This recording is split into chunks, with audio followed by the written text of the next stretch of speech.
Hello. I'm not a rail worker, so the rail strike that's currently paralysing the country, and it might not be paralysing it when this video goes out, but it's certainly making a mess now, is not something that really affects me too much.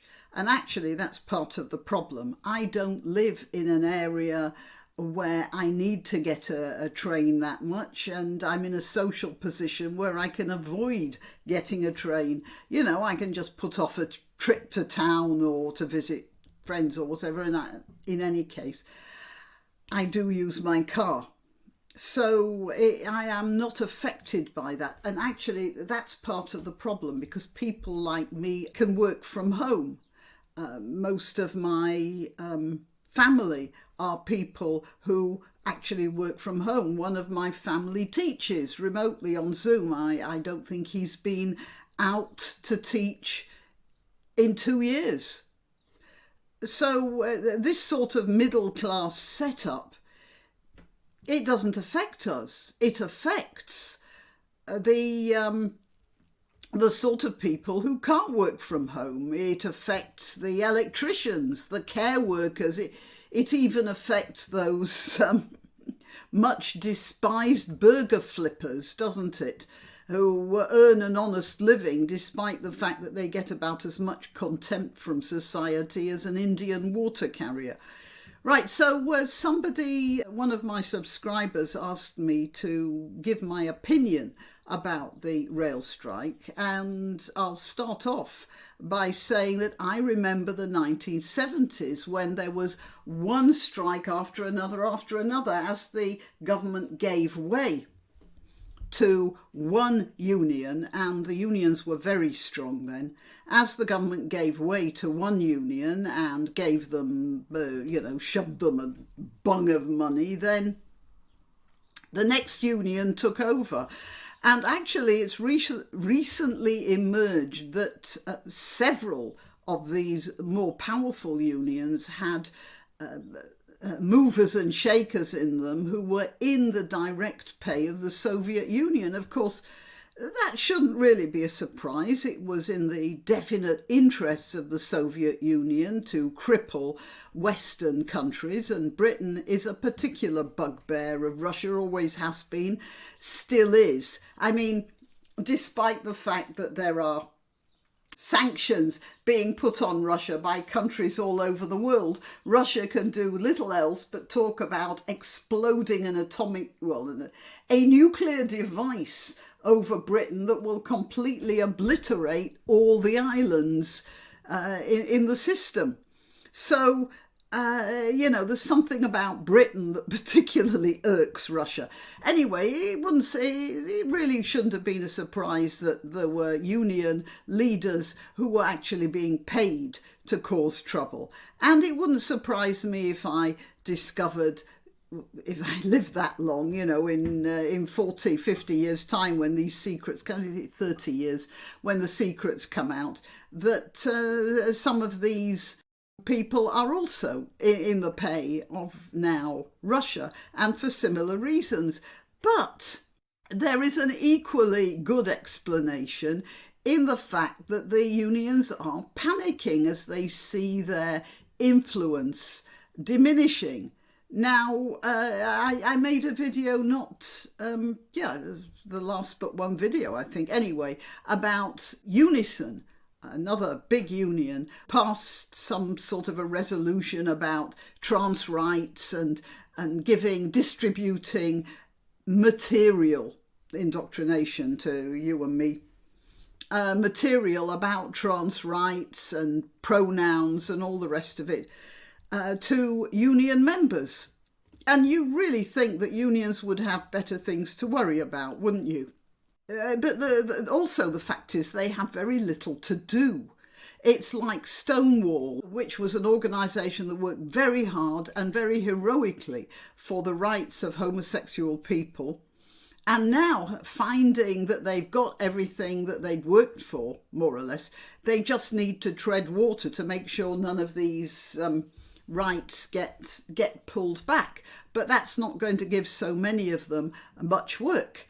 And so they're going to more extreme measures to justify their existence and their salaries now. So when we find a big rail union getting really exercised and calling a big strike, which you can see they're hoping will snowball, and it will if the government gives way, of course, then you're going to get this sort of thing. And I read this article in the Telegraph, and then I want to tell you a story about what happened to me once during this sort of a time. It wasn't in the 70s, it was later than that, but it was, you know, there are sort of outliers and hangovers.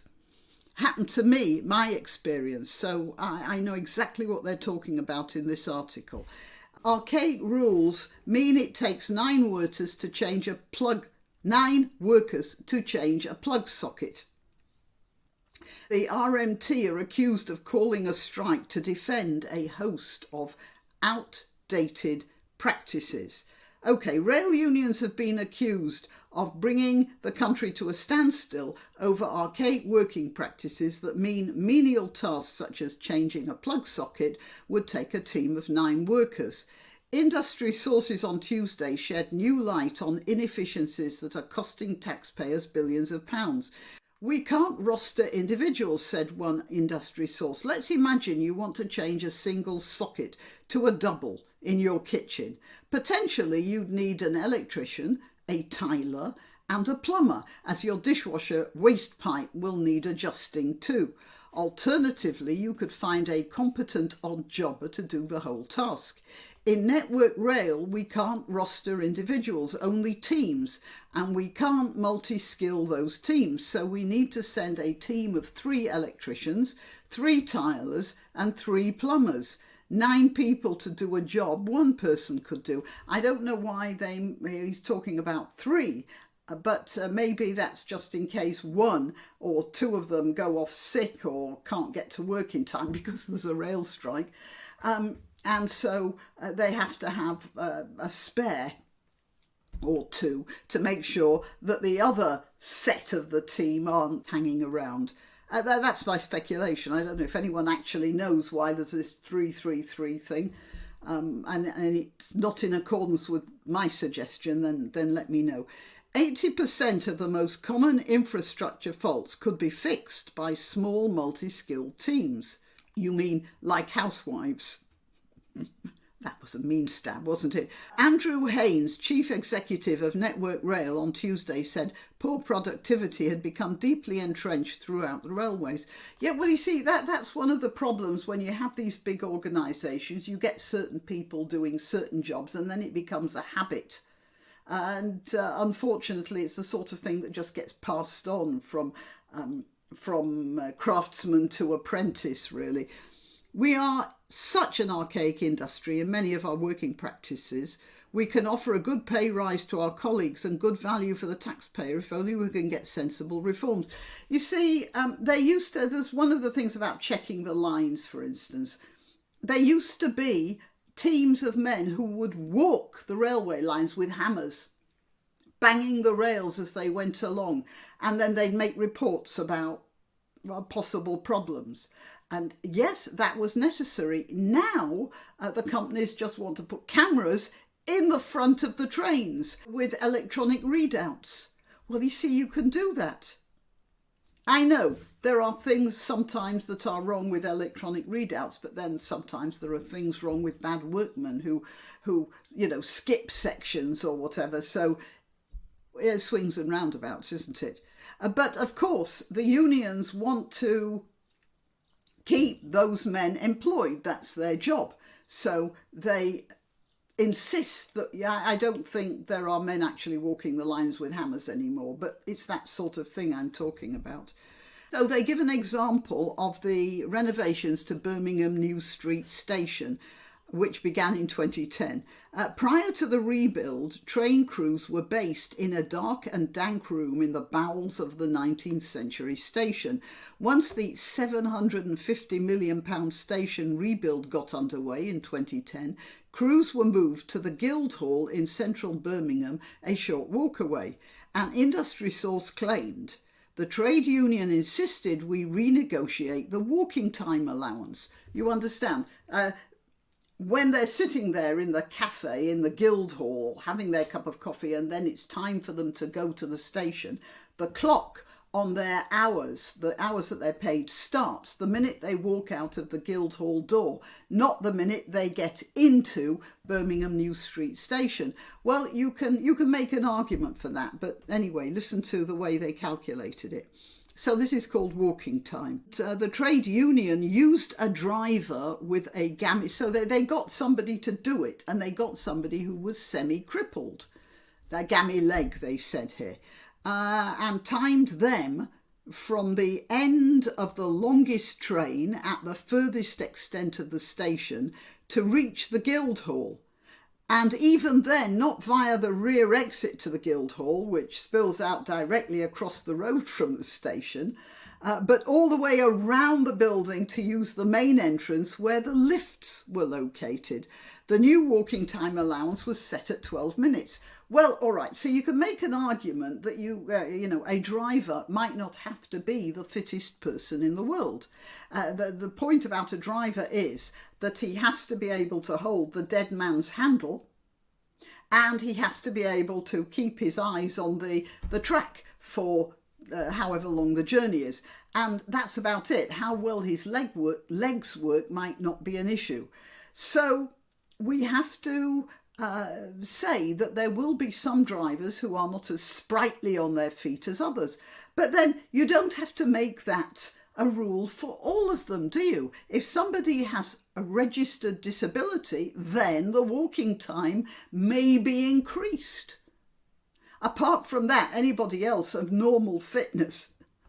And then to actually make this person go around the building once, basically, before they go to the train, rather than just from the back to across the road. You know, you can see there's hanky-panky going on there. The union is trying to just get as much as it can and cheat, really. Okay. The walk takes 1 minute according to Google Maps. Meanwhile, maintenance teams are not allowed to... Oh, yeah. The walk takes 1 minute according to Google Maps. Okay, that's that. Then it says, meanwhile, maintenance teams are not allowed to cross boundary lines. This means, for example, that if there's a fault on the King's Cross to Potter's Bar line and no staff available to fix it, a member from the nearby Euston to Watford line cannot step into the breach. And now I'm going to tell you my story about the light bulb. I was in hospital, turbinectomy, yeah, that's not adenoids, that's other things inside the sinuses, and it's to do with my allergies, really. Anyway, I was in hospital, and it was like a 2-day stay. It was nothing. But when I was given this bed, and I got into the bed, and then discovered that the light above my bed didn't work. So I went to the nurses' station and I said, the light doesn't work. And they said, all right. So I said, well, can I be moved to that bed over there? Oh, no, we've set you in that bed. Right, fair enough. Well, can you move that lamp from that bed to mine? Oh, no, she said, we'll have to wait for an electrician to do that. So I said, and how long will it take to get an electrician? And she said, oh, yeah, maybe a couple of days. I said, I'll be out of here by then. So she looked at me and she said, well, you know, I'm not looking. And if a patient were to just go over to another bed and take a lamp from that bed and put it in their own bed, I wouldn't see it. Right. And that's the sort of thing, because she's a nurse, she couldn't step on the electrician's toes to change a lamp bulb. But of course, I could be encouraged to basically act illegally and messing around with NHS property. So they couldn't get a janitor. Okay, maybe a nurse shouldn't be changing a lamp bulb, but a janitor should be able to change a lamp bulb, not a qualified electrician, just, a porter, something like that. But because of the union rules, they couldn't do that. Okay, that's my story. So I know how these things work. Or rather, I've experienced how these things work in big organisations where there are very well-defined union jobs. Right, the list goes on. Our specialist teams won't share vans or equipment, so we can't send one van with a mixed team in. We have to send 2 or more to each job. The specialist teams also won't collaborate, even to the point of not helping to unload another team's kit.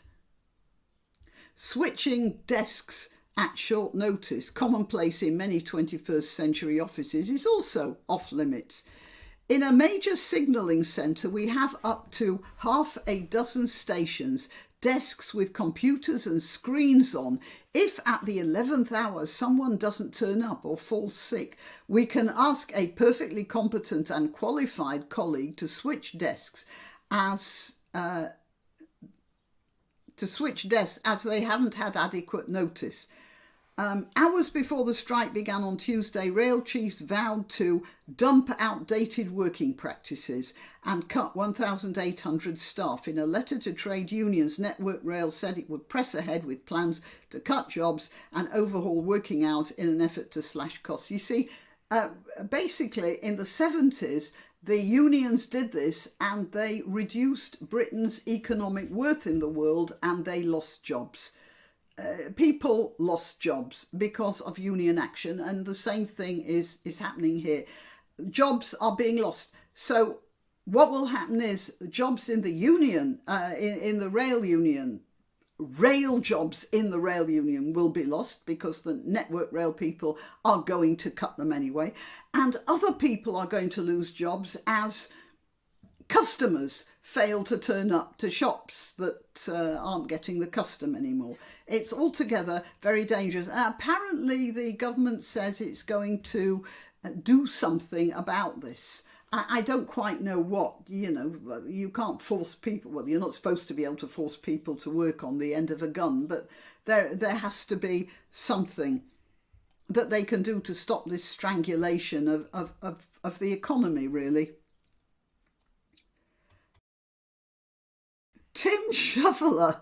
You're not supposed to make fun of people's names, but a man called Shoveler, who was involved in negotiations with a rail union, it strikes me as quite amusing, who's led Network Rail's discussions with union leaders to date, added last night, Network Rail passed a letter to the RMT asking them to attend the start of formal consultation talks on July the 1st on the introduction of modern working practices in our maintenance organisation.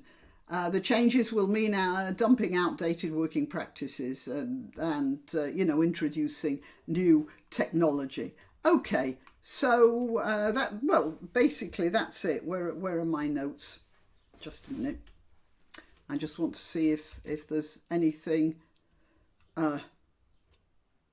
else I've forgotten to mention. No, that's it.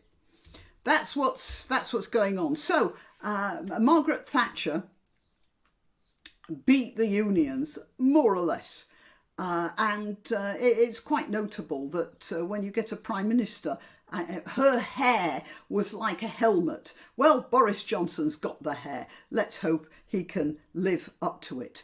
All right, I am Granniopteryx. I'm to be found on YouTube, Rumble, BitChute and Minds.